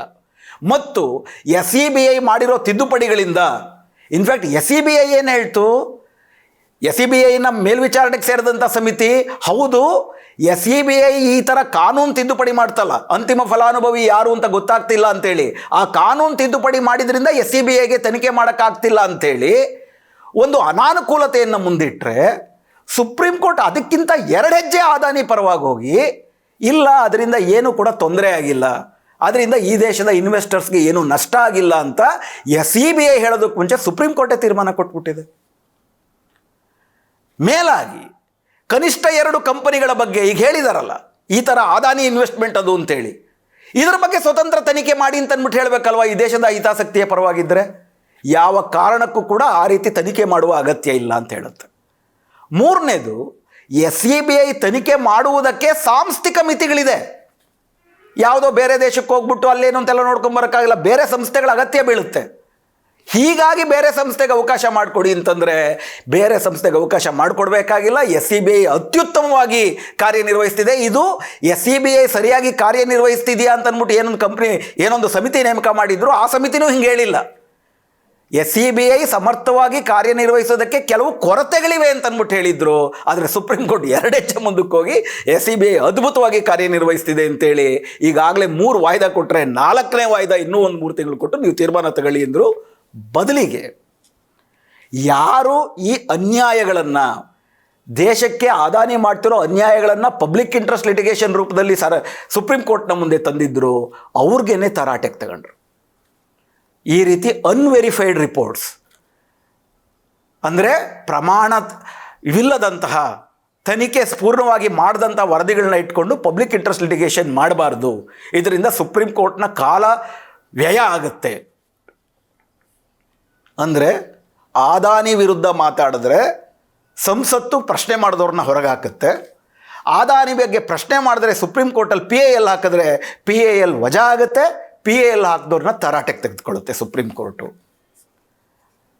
ಈ ರೀತಿ ಎದ್ದು ಕಾಣುವಂತಹ ಒಂದು ಸಾರ್ವಜನಿಕರ ಹಿತಾಸಕ್ತಿ ಇದ್ದಂಥ ಸಂದರ್ಭದಲ್ಲಿ ಸಾರ್ವಜನಿಕ ಹಿತಾಸಕ್ತಿಯ ಬದಲಿಗೆ ಮೋದಾನಿಯ ಹಿತಾಸಕ್ತಿ ಈ ತೀರ್ಪು ರಕ್ಷಿಸ್ತಿಲ್ವಾ ಅನ್ನುವ ಪ್ರಶ್ನೆ ಸಾಮಾನ್ಯ ಜನರಿಗೆ ಬಂದರೆ ಅದರಲ್ಲಿ ಯಾವ ತಪ್ಪಿದೆ? ಹಾಗೆಯೇ ಆರ್ಟಿಕಲ್ 370 ರದ್ದಾದದ್ದು, ಇದರ ಬಗ್ಗೆ ನಾವು ಒಂದು ಸಂಪೂರ್ಣ ಸಂಚಿಕೆಯನ್ನೇ ಮಾಡಿದ್ದೀವಿ. ಆರ್ಟಿಕಲ್ 370 ಹೆಂಗೆ ಸಂವಿಧಾನದ ಅಪವ್ಯಾಖ್ಯಾನ, ಆರ್ಟಿಕಲ್ 370 ರದ್ದು ಮಾಡಿದ್ದು ಸಂವಿಧಾನದ ಅಪವ್ಯಾಖ್ಯಾನ ಅಂತೇಳಿ. ಆದರೆ ಈ ಸಂದರ್ಭದಲ್ಲಿ ನಾವು ಚರ್ಚೆ ಮಾಡಬಹುದಾದದ್ದು ಕೇವಲ 2 ವಿಷಯ. ಆರ್ಟಿಕಲ್ 370 ಸ್ಪಷ್ಟವಾಗಿ ಆರ್ಟಿಕಲ್ 370/3 ಏನು ಹೇಳುತ್ತೆ, ಆರ್ಟಿಕಲ್ 370 ರದ್ದಾಗಬೇಕು ಅಂತಂದರೆ ಕಾಶ್ಮೀರದ ಸಂವಿಧಾನ ಸಭೆಯ ರೆಕಮೆಂಡೇಶನ್ ಮೇರೆಗೆ, ಶಿಫಾರಸ್ಸಿನ ಮೇರೆಗೆ ಭಾರತದ ರಾಷ್ಟ್ರಪತಿ 370 ರದ್ದು ಮಾಡಬಹುದು. ಅಂದರೆ 2 ವಿಷಯಗಳು ಒಂದಕ್ಕೊಂದು ಸಂಬಂಧಪಟ್ಟಿದೆ. ಕಾಶ್ಮೀರದ ಜನರ ಶಿಫಾರಸ್ಸು ಇರಬೇಕು, ಇನ್ನು ಬೇಡ ಆರ್ಟಿಕಲ್ 370 ಅಂತೇಳಿ, ಆಗ ಮಾತ್ರ ಭಾರತದ ರಾಷ್ಟ್ರಪತಿ ಅದನ್ನು ರದ್ದು ಮಾಡ್ಬೋದು. ಇದು ಷರತ್ತು, ಕಾಶ್ಮೀರ ಜನರ ಒಪ್ಪಿಗೆ ಒಂದು ಷರತ್ತು ಆರ್ಟಿಕಲ್ 373ರಲ್ಲಿ. ಆದರೆ ಇದು ಮೊದಲಿಂದಲೂ ಕೂಡ BJP ವಾದ ಮಾಡ್ಕೊಂಬರ್ತಿರೋದೇನು, ಕಾಶ್ಮೀರದ ಜನರ ಒಪ್ಪಿಗೆಯ ಅಗತ್ಯವೇ ಇಲ್ಲ, ಒಂದು ಸತಿ ಭಾರತದಲ್ಲಿ ವಿಲೀನ ಆದಮೇಲೆ ಮುಗಿದೋಯ್ತು, ಇದು ವಿನಾಕಾರಣ ಈ ಹಿಂದಿನ ಸರ್ಕಾರಗಳು ಕಾಶ್ಮೀರದ ಮುಸ್ಲಿಮರ ತುಷ್ಟೀಕರಣಕ್ಕೆ ಮಾಡ್ತಿರೋದನ್ನ ನಿರಂತರವಾಗಿ ಪ್ರಚಾರ ಮಾಡ್ತಿದ್ರು. ಆದರೆ ಸುಪ್ರೀಂ ಕೋರ್ಟು ಆರ್ಟಿಕಲ್ 370 ಭಾರತದ ಸಂವಿಧಾನ ಕಾಶ್ಮೀರದ ಜನರಿಗೆ ಕೊಟ್ಟಂಥ ವಿಶ್ವಾಸ, ಅದು ನೀವು ಭಾರತದ ಒಳಗಿದ್ದರೂ ನಿಮ್ಮ ಸ್ವಾಯತ್ತತೆಯನ್ನು ಕಾಪಾಡ್ತೀವಿ ಅಂತ. ಆ ವಿಶ್ವಾಸದ ದ್ಯೋತಕವಾಗಿರುವಂತಹ ಆರ್ಟಿಕಲ್ 370 ಕೇವಲ ತಾಂತ್ರಿಕವಾಗಿ BJPಯ ವಾದ ತರ್ಕಗಳಿಗೆ ಪೂರಕವಾಗಿ ಆರ್ಟಿಕಲ್ 373ರಲ್ಲಿ ಇದ್ದದ್ದೇನು, ಕಾಶ್ಮೀರದ ಸಂವಿಧಾನ ಸಭೆ ಶಿಫಾರಸ್ ಮಾಡಬೇಕು ಅಂಥೇಳಿ ಭಾರತದ ರಾಷ್ಟ್ರಪತಿಗೆ. ಈಗ ಕಾಶ್ಮೀರದ ಸಂವಿಧಾನ ಸಭೆ ರದ್ದಾಗಿ ಹೋಗಿದೆ 1957ರಲ್ಲಿ. ಸೊ ಆಗ ಉಳ್ಕೊಂಡಿರೋದೇನು, ಭಾರತದ ರಾಷ್ಟ್ರಪತಿ ಯಾವಾಗ ಬೇಕಾದರೂ 370 ರದ್ದು ಮಾಡ್ಬೋದಾಗಿತ್ತು ಅಂತೇಳಿ. ಅದರಲ್ಲಿ ತುಂಬ ಮುಖ್ಯವಾದಂಥ ರಾಜಕೀಯ ವಿಷಯ, ಸಾಂವಿಧಾನಿಕ ವಿಷಯ ಏನು, ಕಾಶ್ಮೀರ ಜನರ ಸಮ್ಮತಿ. ಒಂದು ಫೆಡರಲ್ ವ್ಯವಸ್ಥೆಯಲ್ಲಿ ಕೇಂದ್ರ ಸರ್ಕಾರ ಒಂದು ತೀರ್ಮಾನ ತಗೊಳ್ಬೇಕು ಅಂತಂದರೆ ರಾಜ್ಯಗಳ ಒಂದು ಸಮ್ಮತಿ ಬೇಕಲ್ಲ, ಅದೇ ಒಂದು ಫೆಡರಲ್ ಒಕ್ಕೂಟ, ಅದೇ ನಮ್ಮ ಭಾರತದ ಸಂವಿಧಾನದ ಮೂಲ ರಚನೆ. ಇನ್ನೂ ಒಂದು ಹೆಜ್ಜೆ ಮುಂದೋಗಿ ಏನು ಹೇಳ್ತಾರೆ, ಭಾರತದಕ್ಕೆ ವಿಲೀನ ಆದಮೇಲೆ ಗಣರಾಜ್ಯಗಳಿಗೆ ತಮ್ಮದೇ ಆದಂಥ ಯಾವುದೇ ಆಂತರಿಕ ಸಾರ್ವಭೌಮತೆ ಇರುವುದಿಲ್ಲ. There will be no internal sovereignty. ಆಂತರಿಕ ಸಾರ್ವಭೌಮತೆ ಇರೋದೇ ಇಲ್ಲ ಅಂತ ಹೇಳ್ತಾರೆ. ಆದರೆ ಸಂವಿಧಾನ ಸಭೆಯಲ್ಲಿ ಅಂಬೇಡ್ಕರ್ ಅವರು ಮುಂದಿಟ್ಟಂಥ ಎಲ್ಲ ವಿಷಯಗಳಿಗೂ ತದ್ವಿರುದ್ಧವಾದದ್ದು. ಅಂಬೇಡ್ಕರ್ ಏನು ಹೇಳ್ತಾರೆ ಕಾನ್ಸ್ಟಿಟ್ಯೂಷನ್ ಅಸೆಂಬ್ಲಿನಲ್ಲಿ? A dual polity consisting of the union at the centre and the states at the periphery each endowed with sovereign powers to be exercised in the field of assigned to them respectively by the constitution. ಸಂವಿಧಾನ ರಾಜ್ಯ ಸರ್ಕಾರಗಳಿಗೆ ಮತ್ತು ಕೇಂದ್ರ ಸರ್ಕಾರಗಳಿಗೆ list ABC ಅಂತ ಏನು ಕರಿತೀವಿ schedule 7 ಪ್ರಕಾರ, ಶೆಡ್ಯೂಲ್ B ಲಿಸ್ಟ್ B-ನಲ್ಲಿ, ಶೆಡ್ಯೂಲ್ 7 ಲಿಸ್ಟ್ B-ನಲ್ಲಿ ರಾಜ್ಯದ ಶಾಸನ ಸಭೆ ತನ್ನ ರಾಜ್ಯಕ್ಕೆ ಸಂಬಂಧಪಟ್ಟಂಥ ಕಾನೂನುಗಳನ್ನ ಮಾಡಬೇಕಾದ್ರೆ ಅದೇ ಸಾರ್ವಭೌಮಿ, ಕೇಂದ್ರ ಅದರಲ್ಲಿ ಮೂಗು ತೋರ್ಸಂಗಿಲ್ಲ. ಅಂದರೆ ಇದನ್ನು ಶೇರ್ಡ್ ಸಾವರೆಂಟಿ ಅಂತಾರೆ. ನಮ್ಮ ದೇಶದ ಫೆಡರಲ್ ಚೌಕಟ್ಟಿನಲ್ಲೂ ಕೂಡ ದೇಶದ ಸಮಗ್ರ ಭೌಗೋಳಿಕ ಸಾರ್ವಭೌಮತೆ, ಭಾರತದ ಇಡೀ ಗಡಿಯ ಸಾರ್ವಭೌಮತೆ ಕೇಂದ್ರ ಸರ್ಕಾರದ ಅಥವಾ ಭಾರತದ ಸಂಸತ್ತಿನಲ್ಲಿರುತ್ತೆ. ಆದರೆ ಆಯಾ ರಾಜ್ಯಗಳ ಒಳಗಿನ ವ್ಯವಹಾರದಲ್ಲಿ ನಿರ್ದಿಷ್ಟವಾದ ಕೆಲವು ಬಾಬತ್ತುಗಳಲ್ಲಿ ಅದರ ಸಾರ್ವಭೌಮತೆ ಆಯಾ ರಾಜ್ಯ ಶಾಸನ ಸಭೆಗಳಿಗಿರುತ್ತೆ. ಇದನ್ನು ಶೇರ್ಡ್ ಸಾವರೆಂಟಿ, ಹಂಚಿಕೊಂಡಿರುವ ಸಾರ್ವಭೌಮತೆ ಅಂತಾರೆ. ಅದಕ್ಕೆ ತದ್ವಿರುದ್ಧವಾಗಿ CJ ಚಂದ್ರಚೂಡ್ ಅವರು, ಒಂದು ಸತಿ ನೀವು ಭಾರತದ ಗಣರಾಜ್ಯದೊಳಗಡೆ ಸೇರ್ಕೊಂಡ ಮೇಲೆ ನಿಮಗೆ ಯಾವುದೇ ಬಗೆಯ ಸಾವರೆಂಟಿ ಇಲ್ಲ ಅಂಥೇಳಿ ಕೇವಲ ಕಾಶ್ಮೀರಕ್ಕೆ ಇದು ಅನ್ವಯ ಆಗೋದಿಲ್ಲ, ಭಾರತದ ಫೆಡರಲ್ ಚೌಕಟ್ಟು ಮೇಲೆ ನೇರವಾಗಿ ಪ್ರಭಾವ ಬೀರುವಂತಹ, ಭಾರತದ ಮೂಲಭೂತ ಸಂವಿಧಾನದ ಮೂಲಭೂತ ರಚನೆಯಾಗಿರುವ ಫೆಡರಲಿಸಮ್ ಮೇಲೆ ಪ್ರಭಾವ ಬೀರುವಂತಹ ಒಂದು ತೀರ್ಮಾನವನ್ನು ಕೊಡ್ತಾರೆ. ಇನ್ನೂ ಮುಂದುವರೆದೇನು ಹೇಳ್ತಾರೆ? ಆರ್ಟಿಕಲ್ 368 ಸಂವಿಧಾನಕ್ಕೆ ತಿದ್ದುಪಡಿಗಳನ್ನು ತರುವುದಕ್ಕೆ ಸಂಸತ್ತಿಗಿರುವ ಅಧಿಕಾರದ ಬಗ್ಗೆ ಹೇಳುತ್ತೆ. ಆರ್ಟಿಕಲ್ 368 ಬಳಸ್ಕೊಂಡು ಆರ್ಟಿಕಲ್ 373/3ಗೆ ಮೋದಿ ಸರ್ಕಾರ ಒಂದು ತಿದ್ದುಪಡಿ ತಂತು. ಏನು? ಈಗ ಶಾಸನ ಸಭೆ, ಸಂವಿಧಾನ ಸಭೆ ಇಲ್ಲ ಆದ್ದರಿಂದ, ಕಾಶ್ಮೀರದ ಸಂವಿಧಾನ ಸಭೆ ಇಲ್ಲ ಆದ್ದರಿಂದ ಕಾಶ್ಮೀರದ ಶಾಸನ ಸಭೆ, ಚುನಾವಣೆಯಿಂದ ಆಯ್ಕೆಯಾದಂಥ ಶಾಸನ ಸಭೆಗಳ ಒಪ್ಪಿಗೆ ಅಂತಂದ್ಬಿಟ್ಟು ತಿದ್ದುಪಡಿ ಮಾಡ್ತಾರೆ. ಆರ್ಟಿಕಲ್ 368 ಬಳಸ್ಕೊಂಡು ಮತ್ತೊಂದು ಆರ್ಟಿಕಲ್ನ ಸಬ್ಸ್ಟೆನ್ಸ್ನೇ ನೀವು ಬದಲಾವಣೆ ಮಾಡೋಕ್ಕೆ ಬರೋದಿಲ್ಲ ಅಂತ ಅದನ್ನು ಸ್ಟೆಕ್ ಡೌನ್ ಮಾಡ್ತಾರೆ. CJ ಚಂದ್ರಚೂಡ್ ಅವರು ಮತ್ತು ಇಡೀ 5 ಜನರ ಸಾಂವಿಧಾನಿಕ ಪೀಠ ಈ ಥರ ಆರ್ಟಿಕಲ್ 368 ಬಳಸ್ಕೊಂಡು ಆರ್ಟಿಕಲ್ 370/3ಗೆ ತಿದ್ದುಪಡಿ ತಂದದ್ದು ಸಾಂವಿಧಾನಿಕವಾಗಿ ವಿರುದ್ಧವಾದದ್ದು, ಅದು ಇಂಪ್ರಾಪರ್ ಅಂತಾರೆ. ಆದರೆ ನಮ್ಮ ಸಂವಿಧಾನದ ಇತಿಹಾಸವನ್ನು ನೀವು ನೋಡಿದ್ರೆ ಯಾವುದು ಇಂಪ್ರಾಪರೋ, ಪ್ರೊಸೀಜರಲಿ ಇಂಪ್ರಾಪರ್ ಆದರೆ, ಪ್ರಕ್ರಿಯೆಗಳನ್ನು ಸರಿಯಾಗಿ ಪಾಲಿಸದಿದ್ದರೆ, ಇಂಟೆಂಟ್ ಆಫ್ ದಿ ಲಾ, ಕಾನೂನಿನ ಉದ್ದೇಶ ಎಷ್ಟೇ ಸಮರ್ಪಕವಾಗಿದ್ದರೂ ಪ್ರಕ್ರಿಯೆಗಳನ್ನು ಸರಿಯಾಗಿ ಪಾಲಿಸಲಿಲ್ಲ ಅಂತಂದರೆ ಅದು ಅಸಿಂಧು ಆಗುತ್ತೆ, ನಲ್ ಆ್ಯಂಡ್ ವೈಡ್ ಆಗುತ್ತೆ. ಬೇರೆ ಯಾವುದೇ ನೀವು ನೀತಿಗಳನ್ನು ತಗೋಬೋದು, ಸರ್ಕಾರ ಪ್ರೊಸೀಜರ್ನ ಸರಿಯಾಗಿ ಫಾಲೋ ಮಾಡಿದೆಯಾ ಅನ್ನೋದು ತುಂಬ ಮುಖ್ಯವಾದದ್ದು. ಯಾಕಂದರೆ ಆ ಪ್ರೊಸೀಜರಲ್ಲಿ ಹಲವಾರು ಚೆಕ್ಸ್ ಆ್ಯಂಡ್ ಬ್ಯಾಲೆನ್ಸಸ್ ಇರುತ್ತೆ. ಸರ್ಕಾರ ಬೇಕಾಬಿಟ್ಟಿ ಮಾಡದೇ ಇರೋಂಗೆ ಹಲವಾರು ಕೆಲವು ಅಡೆತಡೆಗಳಿರುತ್ತೆ. ಹೀಗಾಗಿ ಪ್ರಕ್ರಿಯೆಗಳನ್ನು ಪಾಲಿಸುವುದು ತುಂಬ ಮುಖ್ಯ. ಆ ಪ್ರಕ್ರಿಯೆಯನ್ನು ಪಾಲಿಸಿಲ್ಲ ಅಂದರೆ ಸರ್ಕಾರದ ಉದ್ದೇಶವೇ ಪ್ರಶ್ನಾರ್ಹ ಆಗುತ್ತೆ. ಆದ್ದರಿಂದ ಅಂಥ ಒಂದು ಕಾನೂನನ್ನು ನಲ್ ಆ್ಯಂಡ್ ವೈಡ್ ಅಂತ ಸರ್ಕಾರ ಇದುವರೆ ತನಕ ಘೋಷಿಸ್ತಿತ್ತು. ಆದರೆ ಈ ವಿಷಯದಲ್ಲಿ ಆರ್ಟಿಕಲ್ 368 ಮೂಲಕ ಆರ್ಟಿಕಲ್ 370/3ನ ತಿದ್ದುಪಡಿ ಮಾಡಿದ್ದು ತಪ್ಪು ಅಂತ ಸರ್ಕಾರ ಸಾಂವಿಧಾನಿಕ ಪೀಠ ಹೇಳಿದ್ರು. ಆದರೆ ಇದು ನಿಲ್ದಿರನೆ ನೇರವಾಗಿ ರಾಷ್ಟ್ರಪತಿ ಯಾವಾಗ ಬೇಕಾದರೂ ಮಾಡ್ಬೋದಾಗಿತ್ತು ಇನ್ನೊಂದು ಸಂವಿಧಾನ ತಿದ್ದುಪಡಿ ತಂದು ಅಂತೇಳಿ ಬೇರೊಂದು ಮಾರ್ಗವನ್ನು ಸಜೆಸ್ಟ್ ಮಾಡಿ ಪ್ರೊಸೀಜರಲಿ ಇಂಪ್ರಾಪರ್ ಆದರೂ ಕೂಡ ಆರ್ಟಿಕಲ್ 370 ರದ್ದಾಗಿರೋದು ಸಿಂಧು ಅಂತ ಘೋಷಿಸ್ತಾರೆ.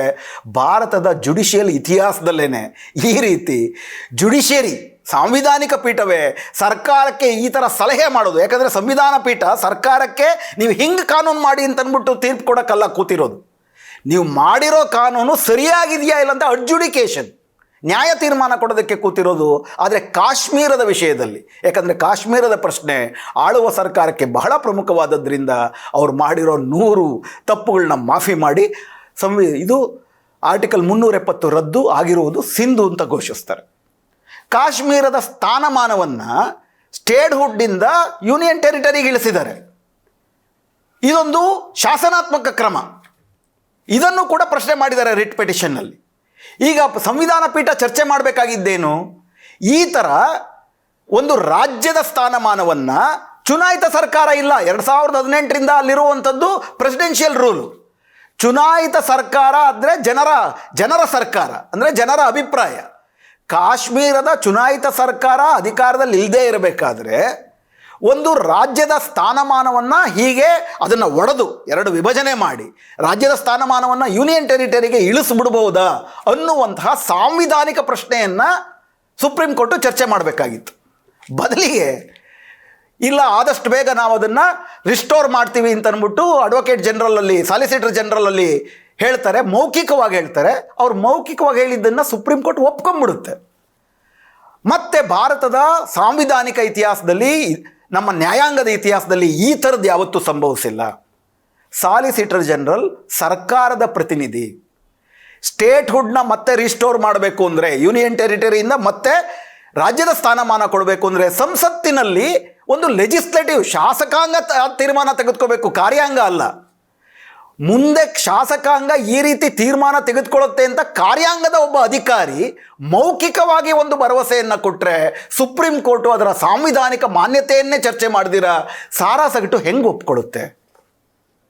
ಯಾಕಂದರೆ ಇಲ್ಲಿದ್ದಂಥ ಅವಸರ ಏನಪ್ಪ ಅಂತಂದರೆ, ಈ ಮೋದಿ ಸರ್ಕಾರ ಕಾಶ್ಮೀರ, ಯಾಕಂದರೆ ಬಿ ಜೆ ಪಿಗೆ ತುಂಬ ಮುಖ್ಯವಾದ ಅಜೆಂಡಾ ರಾಮ ಮಂದಿರ ಕಟ್ಟೋದು, ಕಾಶ್ಮೀರದ 370 ರದ್ದು ಮಾಡುವಂಥದ್ದು, ಇದು ತುಂಬ ಮುಖ್ಯವಾದಂಥ ಅಜೆಂಡಾ. ನಾವು ಮಾಡಿದ್ವಿ ಅಂತ ಚುನಾವಣೆಯಲ್ಲಿ ಘೋಷಣೆ ಮಾಡಬೇಕಾಗಿದೆ ಅವರು. ಅದಕ್ಕೋಸ್ಕರನೇ ಈಗ ಅಲ್ಲಿ 2018ರಿಂದ ಚುನಾವಣೆ ಇಲ್ಲ, 6 ವರ್ಷ ಆಯಿತು. ಚುನಾವಣೆ ಬೇಗ ನಡೆಸಿ, ಆರ್ಟಿಕಲ್ 370 ಆಯಿತು, ಡಿಲಿಮಿಟೇಷನ್ ಆಯಿತು, ಎಲ್ಲವೂ ಮುಗಿದೋಗಿದೆಯಲ್ಲ, ಚುನಾವಣೆ ನಡೆಸಿ ಅಂತಂದರೆ ಸುಪ್ರೀಂ ಕೋರ್ಟೇ 2024 ಸೆಪ್ಟೆಂಬರ್ 30 ಒಳಗಡೆ ಚುನಾವಣೆ ನಡೆಸಿ ಅನ್ನೋ ಗಡುವನ್ನು ಯಾಕೆ ಕೊಟ್ಟರು? 2024 ಜನವರಿ ಯಾಕಲ್ಲ? 2024 ಫೆಬ್ರವರಿ ಮಾರ್ಚ್ ಯಾಕಲ್ಲ? ಎದ್ದು ಕಾಣೋದು ಚುನಾವಣೆ ಮುಗಿಬೇಕು. ಲೋಕಸಭಾ ಚುನಾವಣೆ ಮುಗಿದ ನಂತರವೇ, ಹೆಂಗಿದ್ರೂ 2024 ಸೆಪ್ಟೆಂಬರ್ ತನಕ ಸುಪ್ರೀಂ ಕೋರ್ಟೇ ಅವಕಾಶ ಕೊಟ್ಟಿರೋದ್ರಿಂದ ಯಾವ ಕಾರಣಕ್ಕೆ ಕೇಂದ್ರ ಸರ್ಕಾರ ಅಲ್ಲಿ ಚುನಾವಣೆಯನ್ನು ಮಾಡುತ್ತೆ? ಅಂದರೆ ನೇರ ಈ ಆಡಳಿತಾರೂಢ ಸರ್ಕಾರಕ್ಕೆ ಅನುಕೂಲವಾಗುವ ರೀತಿ ಸಂವಿಧಾನವನ್ನು ಒಗ್ಸಿರೋದಲ್ಲದೆ, ನಮ್ಮ ನ್ಯಾಯಾಂಗದ ಇತಿಹಾಸದಲ್ಲೇ ಹಿಂದೆಂದೂ ಇಲ್ದಿರೋಂಥ ಒಬ್ಬ ಸರ್ಕಾರಿ ಅಧಿಕಾರಿಯ ಮೌಖಿಕವಾದಂಥ ಭರವಸೆಯನ್ನು ನೆಚ್ಚಿಕೊಂಡು ಚುನಾವಣೆಯ ದಿನಾಂಕವನ್ನು, ಸ್ಟೇಟ್ಹುಡ್ ಬಗ್ಗೆ ಸಾಂವಿಧಾನಿಕ ಮಾನ್ಯತೆಯನ್ನೇ ಚರ್ಚೆ ಮಾಡ್ದಿರ ಸಾಂವಿಧಾನಿಕ ಪೀಠ ಯುನ್ಯಾನಿಮಸ್ ಆಗಿ ಸರ್ವಸಮ್ಮತಿಯಿಂದ ಈ ತೀರ್ಮಾನಕ್ಕೆ ಬರುತ್ತೆ. ಹೀಗಾಗಿ ಇಲ್ಲೂ ಕೂಡ ಆಡಳಿತಾರೂಢ RSS ಚಾಲಿತ ಹಿಂದುತ್ವವಾದಿ BJP ಸರ್ಕಾರಕ್ಕೆ ಪೂರಕವಾಗಿ ಭಾರತದ ಸುಪ್ರೀಂ ಕೋರ್ಟ್ನ, ವಿಶೇಷವಾಗಿ ಆರ್ಟಿಕಲ್ 370 ಮತ್ತು ಬಾಬ್ರಿ ಮಸೀದಿ ವಿವಾದದಲ್ಲಿ ಅತ್ಯಂತ ಮುಖ್ಯವಾದದ್ದೇನಪ್ಪ ಅಂತಂದರೆ, ಈ ಎರಡೂ ಬೆಂಚಿನ ಮುಖ್ಯತ್ವ ವಹಿಸಿದ್ದು ಆಯಾ ಕಾಲಘಟ್ಟದ ಭಾರತದ ಮುಖ್ಯ ನ್ಯಾಯಾಧೀಶರು ಮತ್ತು ಅವರ ಜೊತೆಗೆ ಕುಳಿತಂಥ ಉಳಿದ 4 ಜನರು ಮುಂದೆ ಮುಖ್ಯ ನ್ಯಾಯಾಧೀಶರ ಆಗಲಿರುವವರು. ಅಂದರೆ ನಮ್ಮ ದೇಶದ ನಿರ್ದಿಷ್ಟವಾಗಿ ಒಂದು ಮೆಸೇಜ್ ಕೊಡುವುದಕ್ಕೆ, ಅಂದರೆ ಭಾರತದ ನ್ಯಾಯಾಂಗದ ಪ್ರಜ್ಞಾಪೂರ್ವಕ ತೀರ್ಮಾನ, ಇದು ಭಾರತದ ನ್ಯಾಯಾಂಗದ ಪ್ರಜ್ಞಾಪೂರ್ವಕ ತೀರ್ಮಾನ ಆಗಿಬಿಟ್ರೆ ಅದಿನ್ನೂ ಕೂಡ ಅತ್ಯಂತ ಗಂಭೀರವಾದಂಥ ಪ್ರಶ್ನೆ ಆಗುತ್ತೆ. ಯಾಕಂದರೆ ಇದೊಂದು ರಾಜಕೀಯ ನಡೆ, ಜುಡಿಷಿಯಲ್ ನಡೆ ಆಗೋದಿಲ್ಲ ಇದು. ಮೂರನೇದಾಗಿ, ರಾಮ ಮಂದಿರ, ಬಾಬ್ರಿ ಮಸೀದಿ, ಅಯೋಧ್ಯದ ವಿಷಯದಲ್ಲಿ ಮೊನ್ನೆ ಮುಖ್ಯ ನ್ಯಾಯಮೂರ್ತಿಯಾದಂಥ ಚಂದ್ರಚೂಡ್ ಅವರೇ ಸ್ಪಷ್ಟವಾಗಿ ಹೇಳಿದ್ದಾರೆ, ಈ ರಾಮ ಮಂದಿರದ ವಿಷಯ, ಅಯೋಧ್ಯ ವಿಷಯದ ಬಗ್ಗೆ ನಾವು ಕೊಟ್ಟಂಥ ತೀರ್ಮಾನ ಸರ್ವಸಮ್ಮತಿಯಿಂದ ಕೂಡಿರಬೇಕು. ಅಲ್ಲಿ ನಾವು ಬಳಸಿರುವ ತರ್ಕ ಮತ್ತು ಕೊಟ್ಟಿರುವ ತೀರ್ಪು ಇವೆರಡರ ಬಗ್ಗೆನೂ ಕೂಡ ಸರ್ವಸಮ್ಮತಿ ಇತ್ತು.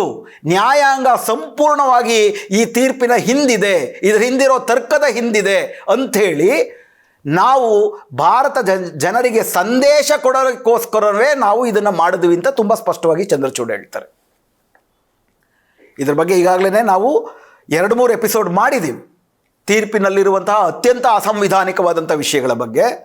ಇಲ್ಲಿ ಚರ್ಚೆಗೆ 1-2 ವಿಷಯವನ್ನು ಮಾತ್ರ ಇಟ್ಕೊಳ್ಬೋದಾದರೆ, ತುಂಬ ಸ್ಪಷ್ಟವಾಗಿ 1054 ಪ್ರಮುಖವಾದಂಥ 1054 ಪುಟದ ಪ್ರಮುಖ ತೀರ್ಪು, ಒಂದು 170 ಪುಟದ ಆ್ಯಡೆಂಡಮ್, ಎರಡೂ ಸೇರಿ 1200 ಪುಟದ ತೀರ್ಪಿನಲ್ಲಿ 5 ಜನರು ಸರ್ವಸಮ್ಮತಿಯಿಂದ ನ್ಯಾಯಾಧೀಶರು ಹೇಳೋದೇನಪ್ಪ ಅಂತಂದರೆ, ಒಂದು ಸಿವಿಲ್ ಸೂಟ್, ಯಾಕಂದರೆ ಅದು 2.77 ಎಕರೆ ಜಮೀನೇ ಇತ್ತು ಅಯೋಧ್ಯದಲ್ಲಿ, ಅದು ಅದರ ಒಡೆತನ ಯಾರಿಗೆ ಸೇರಬೇಕು ಅನ್ನೋದೊಂದು ಸಿವಿಲ್ ಸೂಟ್, ಅದು ಸಿವಿಲ್ ವ್ಯಾಜ್ಯಕ್ಕೆ ಸಂಬಂಧಪಟ್ಟಂಥ ವಿಷಯ. ಇದನ್ನು ತೀರ್ಮಾನ ಮಾಡಬೇಕಾದ್ರೆ ಸಿವಿಲ್ ಸೂಟ್ಗೆ ಸಂಬಂಧಪಟ್ಟಂಥ ಮಾನದಂಡಗಳನ್ನು ಅನುಸರಿಸಬೇಕು, ನೀತಿ ನಿಯಮಗಳನ್ನು ಅನುಸರಿಸಬೇಕು, ಸಾಕ್ಷಿ ಪುರಾವೆಗಳನ್ನು ಅನುಸರಿಸಬೇಕು ಅಂತ ಹೇಳ್ತಾರೆ. ಸಾಕ್ಷಿ ಪುರಾವೆಗಳ ವಿಷಯಕ್ಕೆ ಬಂದಾಗ, ರಾಮ ಅಲ್ಲಿ ಹುಟ್ಟಿದ್ನ, ರಾಮ ಅಲ್ಲಿ ರಾಮ ಜನ್ಮಸ್ಥಾನವ, ಅದು ರಾಮ ಜನ್ಮಭೂಮಿಯ, ಅದಕ್ಕೇನಾದರೂ ಕೂಡ ಕೊಟ್ರ ಪುರಾವೆಗಳು? ಮಂದಿರ ಇದ್ದದ್ದನ್ನು ಕೆಡವಿ ಮಸೀದಿ ಕಟ್ಟಿದ್ರೆ, ಇದ್ರ ಬಗ್ಗೆ ನಾವು ಒಂದು ಎಪಿಸೋಡ್ ಇತ್ತೀಚೆಗೆ ತಾನೇ ಮಾಡಿದ್ದೀವಿ. ಮಂದಿರ, ಮಸೀದಿಯ ಕೆಳಗಡೆ ಮಂದಿರ ಇಲ್ಲ, ಇದ್ದಂಥ ಅವಶೇಷಗಳು ಇಸ್ಲಾಮೇತರ ಅವಶೇಷಗಳಾಗಿದ್ದರೂ ಖಂಡಿತ ರಾಮ ಮಂದಿರ ಅಲ್ಲ. ಮತ್ತು ಅದೇನೇ ಇದ್ದರೂ ಮಸೀದಿ ಕಟ್ಟೋದಕ್ಕೋಸ್ಕರ ಅದನ್ನು ಕೆಡವಿದ್ದಲ್ಲ. ಯಾಕಂದರೆ ಅದು 400 ವರ್ಷಗಳ ಹಿಂದಿನ ಒಂದು ಕಟ್ಟಡ. ಯಾವ ಕಾರಣಕ್ಕೆ ಅದು ಕುಸಿತು ಅನ್ನೋದ್ರ ಬಗ್ಗೆ ನಮಗೇನು ಗೊತ್ತಿಲ್ಲ ಅಂತ ಅದರ ಬಗ್ಗೆ ತುಂಬ ಸ್ಪಷ್ಟವಾಗಿ ಸುಪ್ರೀಂ ಕೋರ್ಟ್ ಹೇಳಿದೆ. ಮಸೀದಿ ಕೆಳಗಡೆ ಮಂದಿರ ಇಲ್ಲ, ಮತ್ತು ಮಸೀದಿಯಲ್ಲಿ ಮಸೀದಿ ಇರುವುದು ಸತ್ಯ. 1528ರಿಂದಲೂ ಕೂಡ ಅಲ್ಲಿ ನಮಾಜ್ ಮಾಡ್ತಾ ಇದ್ದಾರೆ. 1857ರಲ್ಲಿ ಅಲ್ಲಿ ಸೀತಾರಸೋಯಿನಲ್ಲಿ ಹೋಗಿ ಪೂಜೆ ಮಾಡುವುದಕ್ಕೆ ವಿವಾದಗಳು ಶುರುವಾಗ್ತದೆ.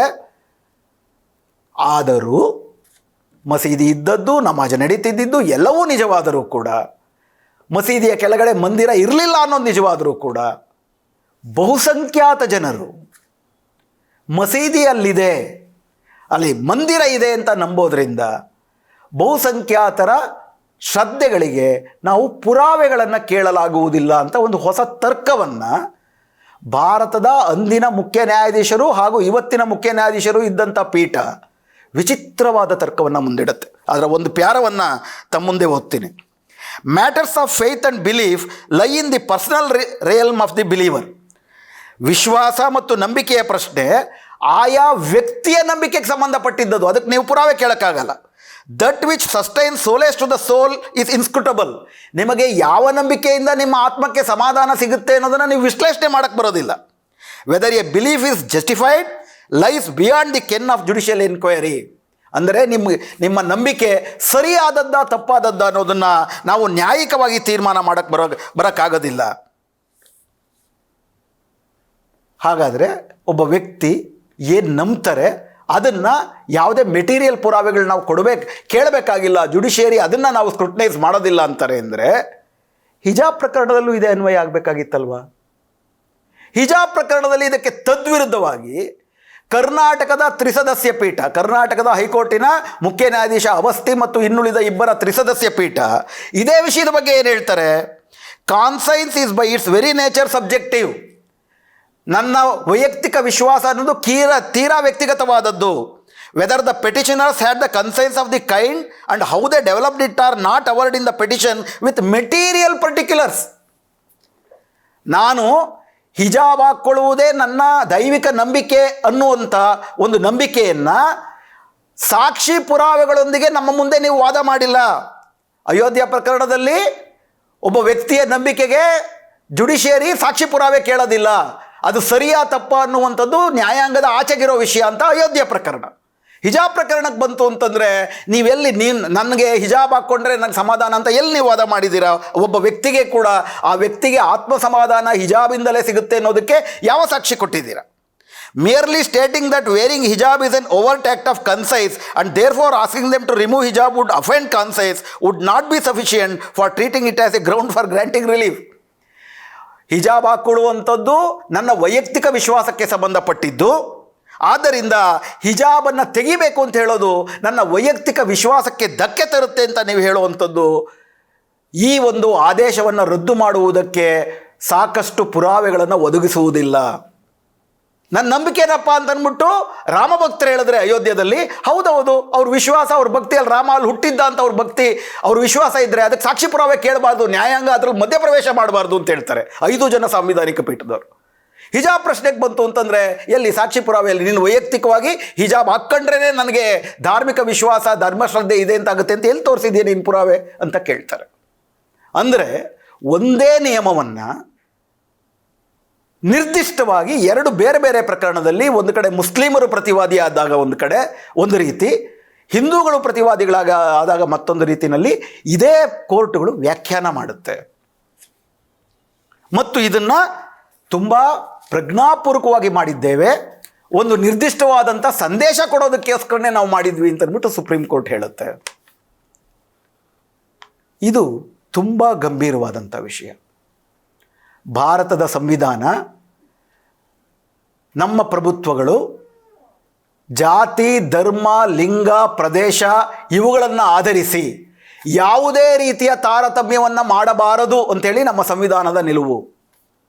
ಆರ್ಟಿಕಲ್ 25ರ ಕನ್ಸೈನ್ಸ್ ಅನ್ನುವಂಥದ್ದು ಹಿಜಾಬ್ ಕೇಸ್ನಲ್ಲೂ ಒಂದೇ ಇರಬೇಕು, ಅಯೋಧ್ಯದಲ್ಲೂ ಒಂದೇ ಇರಬೇಕು.